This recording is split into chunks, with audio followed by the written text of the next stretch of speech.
আসসালামু আলাইকুম। আমি একটি হাঁড়ি বসিয়ে দিয়েছি। এখন দিয়ে দিলাম পরিমাণ মতো সয়াবিন তেল। এখনও দিয়ে দেব সামান্য পরিমাণ লবণ।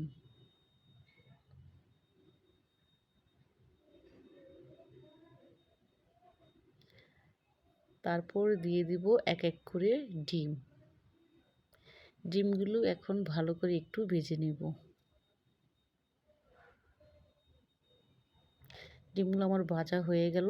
এখন আমি সবগুলা ডিম উঠিয়ে নেব একটা বাটিতে।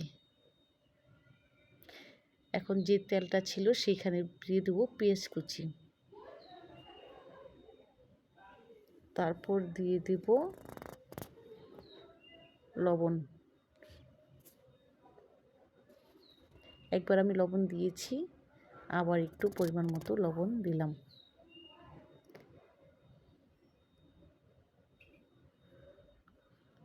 পেঁয়াজগুলো ভালো করে ভেজে নিলাম। আপনাদের যদি ভালো লাগে অবশ্যই লাইক, কমেন্ট, শেয়ার, সাবস্ক্রাইব করে দিবেন।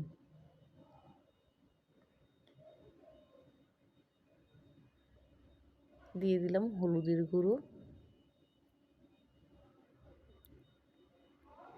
দিলাম মরিচ গুঁড়ো, দিয়ে দিলাম সামান্য পরিমাণ পানি। তারপরে একটু নেড়েচেড়ে কষিয়ে নেব মশলাটাকে।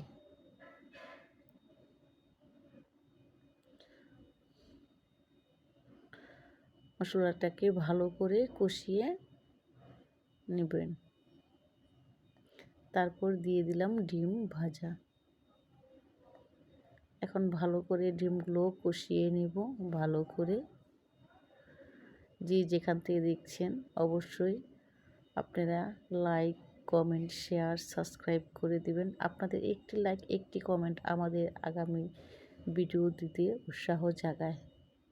প্লিজ আপনারা পাশে থাকবেন।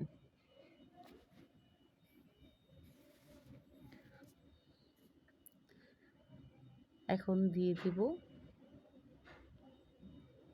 জিরে গুঁড়ো।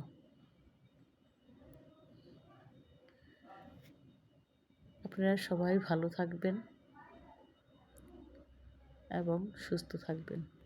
আসসালামু আলাইকুম। আল্লাহ হাফিজ।